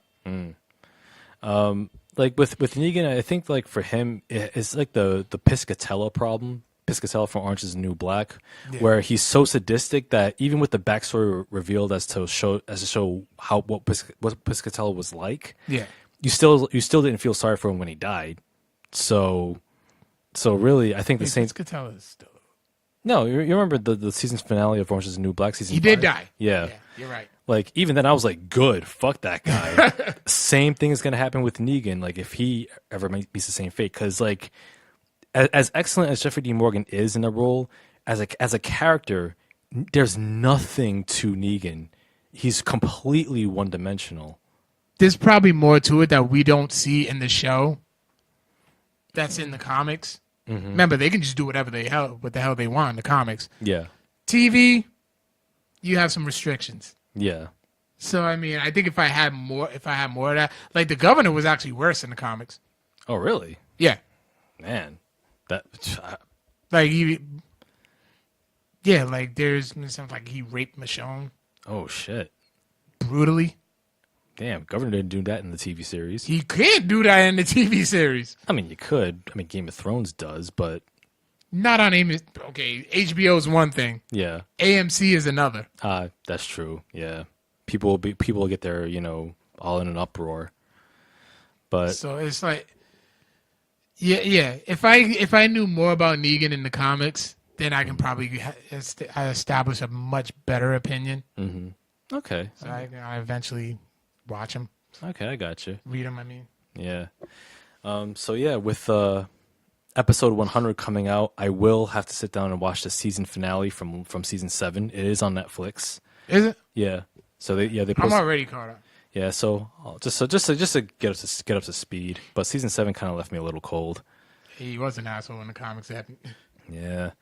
Some other Batman news. There's going to be a Batman anime film coming out next year. It's called Batman Ninja, and it's going to be directed by Junpei Mizuzaki, who directed JoJo's Bizarre Adventure, with character designs by Takashi Okazaki, who did the character designs for Afro's Samurai. So some awesome artwork there. And the film is going to be on Blu-ray and DVD, and it sees Batman who's sent back in time during medieval era Japan. So Batman and ninjas. Why not? Yeah, we've seen it when Batman Begins, but Batman traveling back in time. I was on the other night too. Oh, nice. Yeah, awesome film. Still one of the best Batman films out there. Batman Dark Begins. Knight. The Dark Knight is Dark Knight is number one. Dark Knight Rises, then Batman Begins. But That's fair. yeah, That's fair. I would agree. I would agree. yep. And also another animated Batman film is scheduled for next year as an adaptation of the graphic novel Batman: Gotham by Gaslight, which shows Batman in like the Victorian era 1800s. And I read a few pages from that. It looks really really cool. Okay. Yeah. Also, for all you nostalgia fans out there, Yay! That's me. Hey Arnold, the Jungle movie. So this is coming out November 24th, 2017, and this new Hey Arnold movie will answer the question of what happened to Arnold's parents when they disappeared at the end of the series. I'll check it out because I was a Hey Arnold. I was a Hey Arnold head back in the day as a kid. My mother liked Hey Arnold. I did too. You know, I watched a few episodes here and there. Stoop Kid's afraid to leave his stoop. No, he's gonna leave his stoop. Oh, That's why the chant goes. They're like, oh my god, he's actually gonna leave it. did he ever leave his stoop? Yeah, he did that episode. Oh, cool. Yeah. It was hard for him to do it, but he did it. The show originally. My question about that is, real quick. I don't mean to interrupt, but Yeah. okay. Stoop Kid never left the stoop. How did he eat? I'm pretty sure like he went back. I would hope so. Yeah. Like, because he was always on the stoop. Yeah, I'm pretty sure like he went inside to get a bite to eat, take a dump. I would hope so. Yeah. Take a dump, then come back outside and just chill. Well, they couldn't show that back in the day. Yeah. The Hey Arnold originally ran on Nickelodeon from 1996 to 2004. Had a really good run with Hey Arnold the movie, released in 2002. Question about Hey Arnold: Did Arnold and Helga ever hook up? Nope. No, it was just still like a crush. Like Helga had a crush on Arnold. Right, and Arnold had no idea, Oh, okay.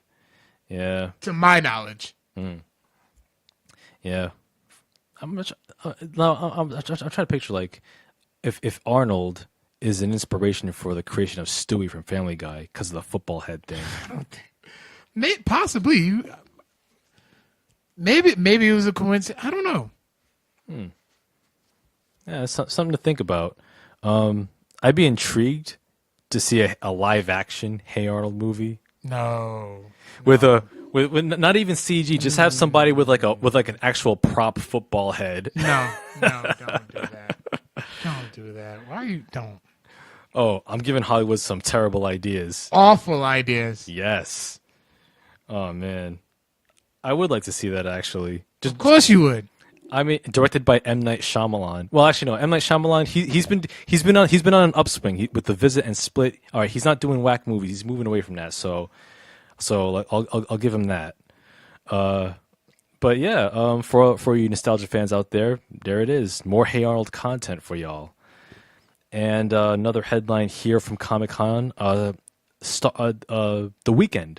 The Weeknd has a comic book series coming out called Starboy. Yes, I posted the cover on our Instagram and it's on our social media sites. Cover looks It looks awesome. very good. Who did the artwork? I didn't see it. Yeah. So apparently, from what I understand, Starboy is this persona of The Weeknd's. It's like I think that was also the title of his last album, right? Yeah, his most recent album. Yep. So Good album too. Okay. Is he still singing about cocaine and drugs? A little more mainstream, so he's more lighter about it. All right. I don't know, man, because I don't know. I mean, I guess that's one reason why I still prefer mixtape. Weekend over a mainstream weekend. But he has his fair share of good songs on it. Yeah, I mean, he's a good artist. I mean, don't get me wrong, but all the songs, it's like. But then again, like, who doesn't sing? Who didn't sing about drugs? Well, okay, but that's every one of his songs though on his albums is always a veiled reference to some kind of like particularly cocaine. A lot of artists have sung about drugs. Yes, but I'm talking about The Weeknd, like every single one of his songs. There's been plenty of artists where all their songs were about drugs. So he ain't doing nothing different. Like who? Like I don't know why Eddie's saying Will Smith. Will Smith, what about him? Apparently he's saying that his songs were all about drugs. Nah, that sounds like some weird fan theory nonsense. Okay, Mary Jane by Rick James. Yep. It's basically about weed. 3 6 Mafia, Scissor was basically about... Of course. Yeah.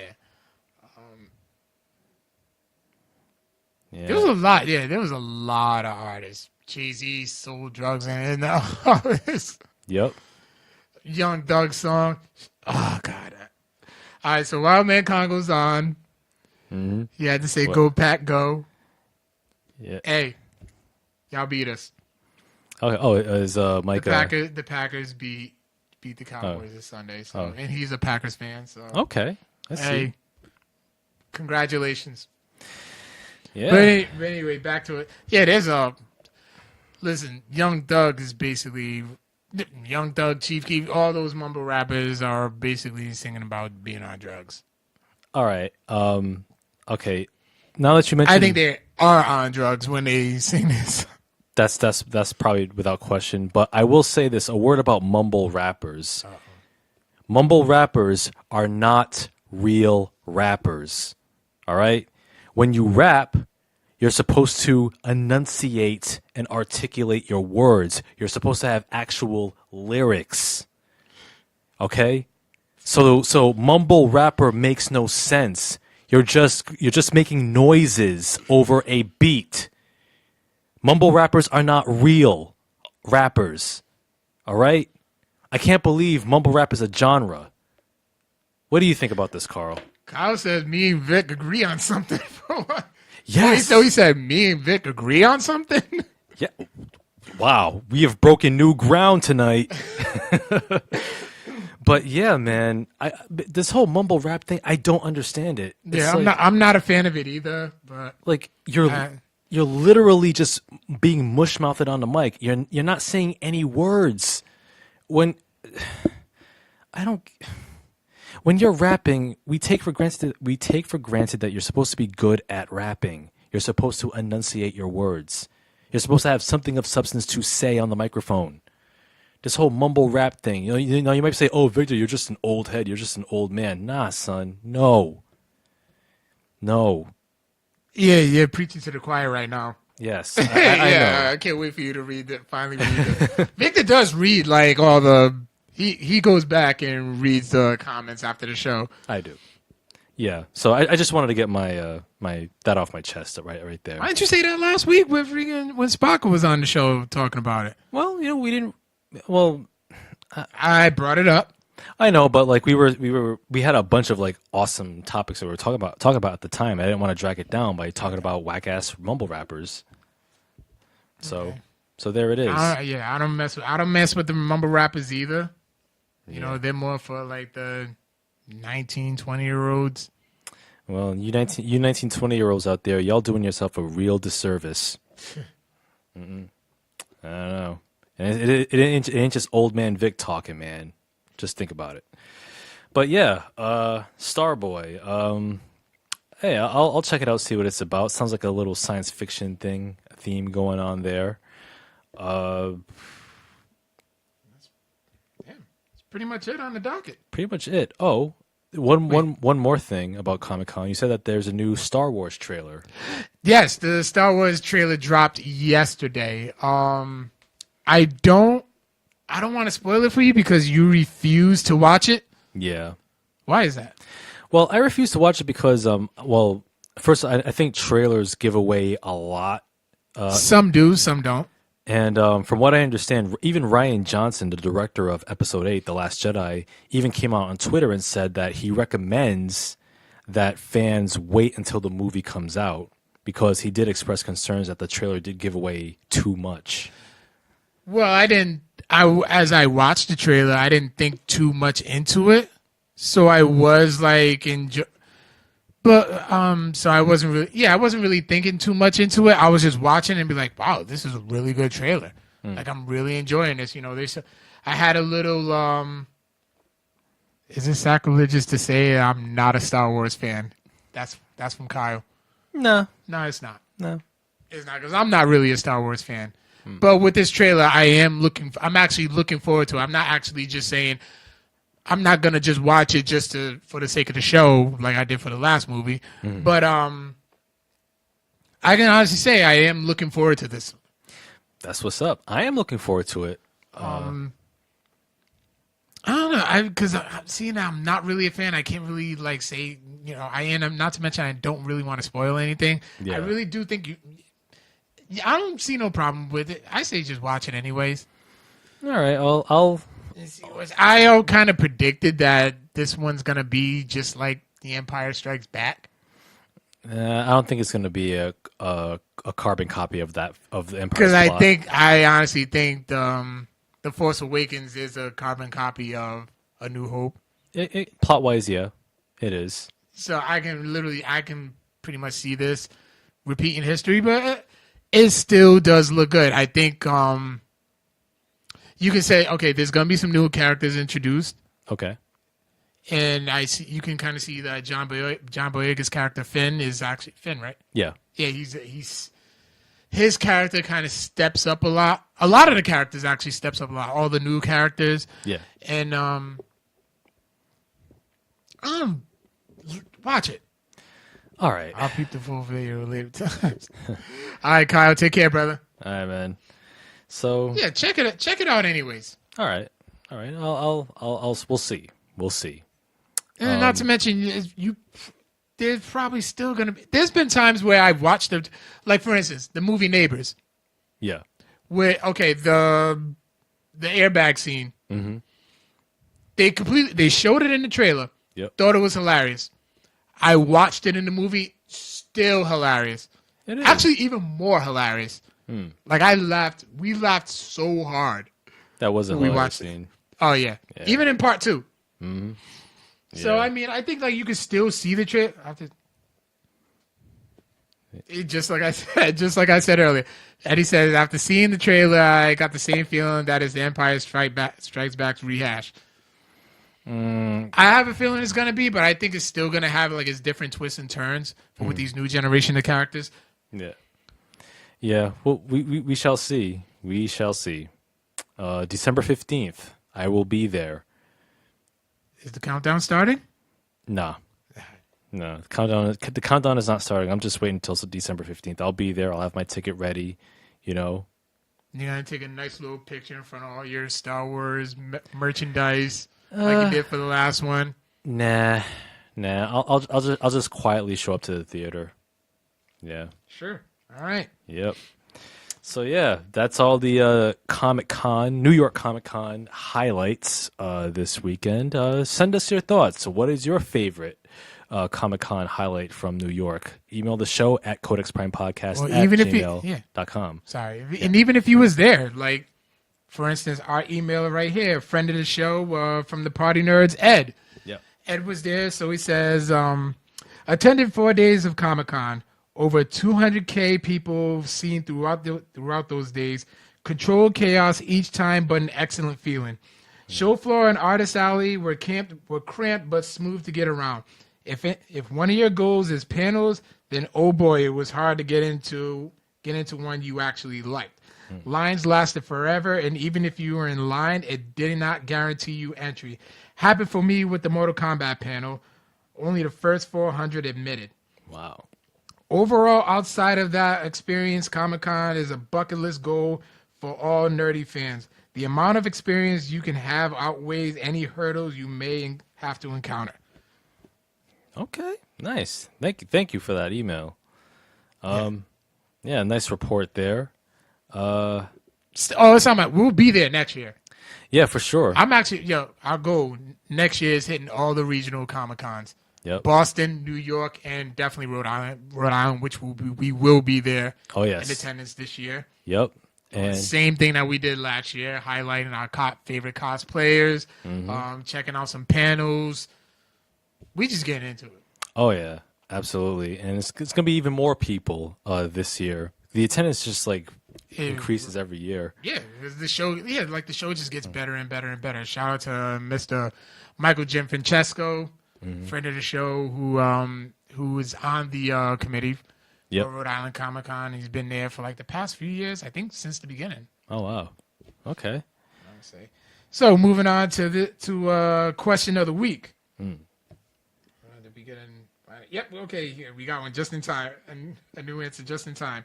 So last week's question of the week was, who was the most difficult final boss you have ever faced?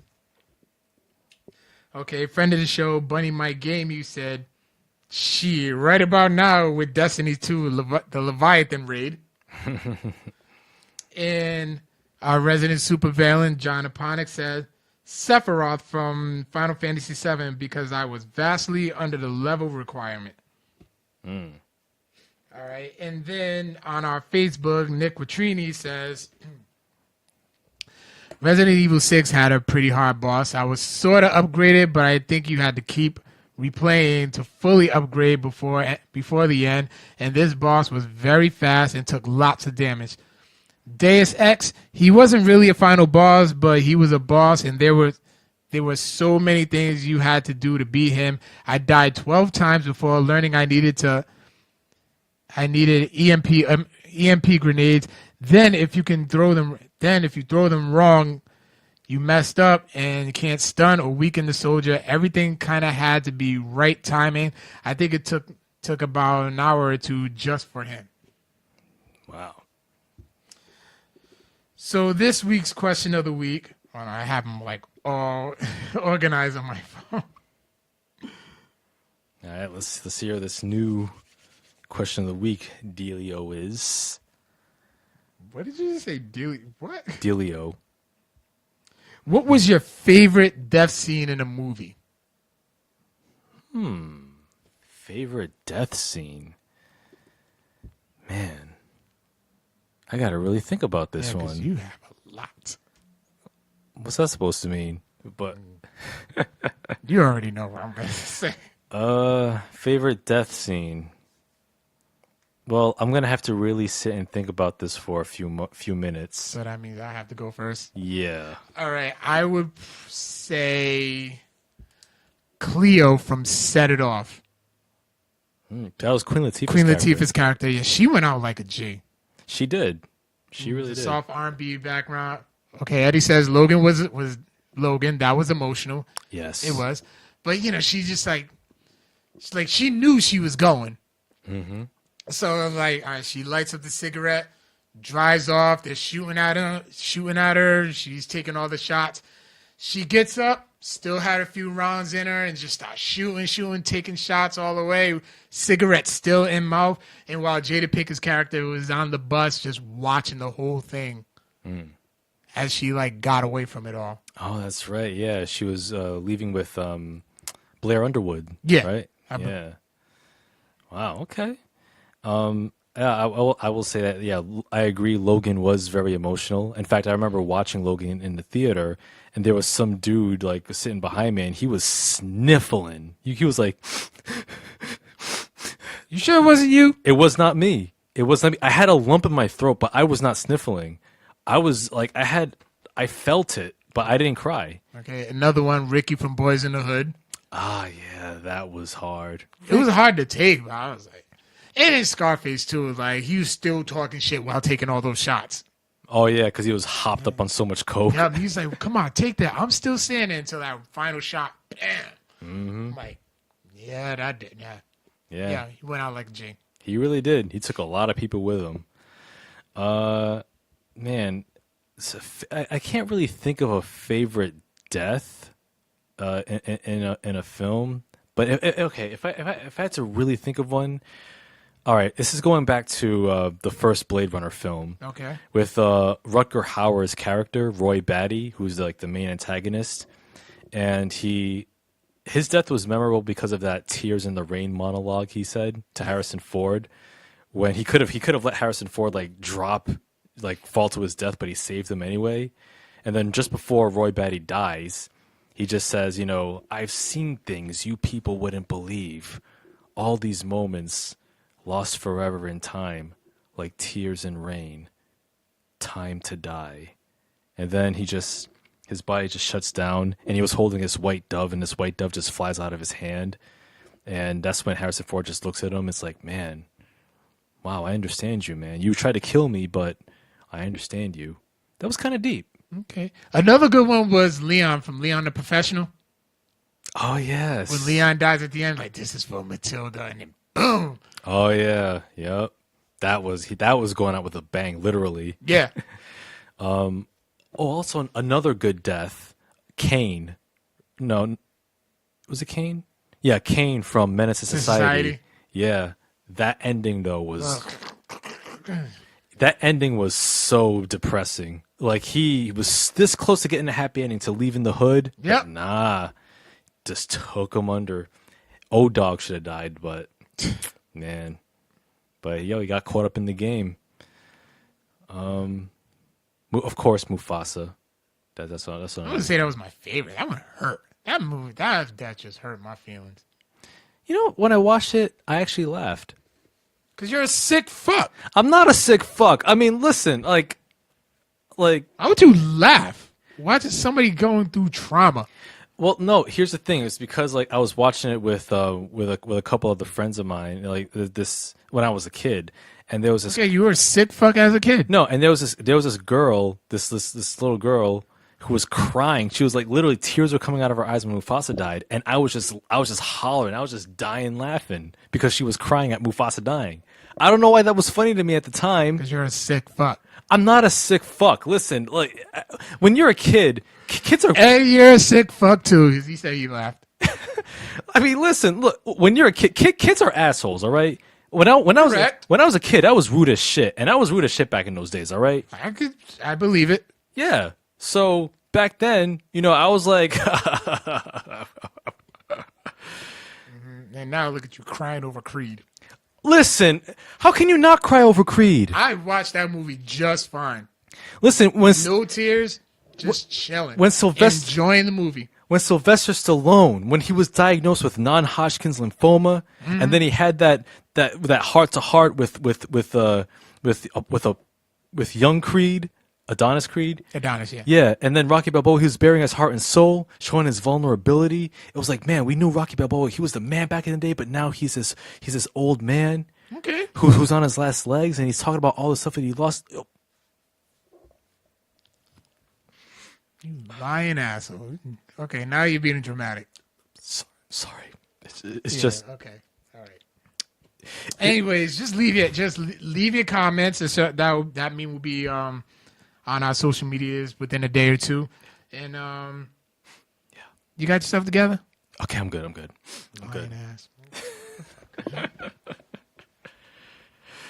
Yes. Tell them where you can find us. Yes, you can find all of our episodes, obviously, on Facebook Live, as well as SoundCloud, iTunes, Google Play, and YouTube. And you can catch us on social media via Facebook, Twitter, and Instagram. And Twitch.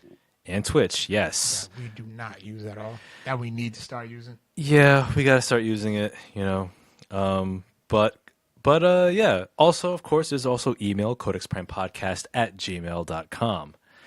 So, yeah, that's pretty much our episode this week. Once again, we thank you all for tuning in. Thank you for your support.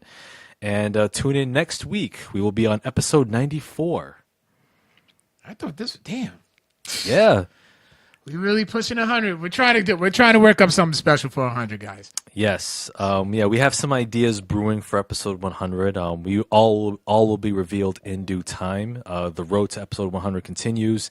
I think the last Tuesday of November, I think that's the I want to say the 27th or the 28th. That's going to be our 100th episode. Okay. Yeah, so, yeah, man, we're doing big things, man. So, once again, thank you for watching. We will catch you on the flip. Peace out, nerds. Later.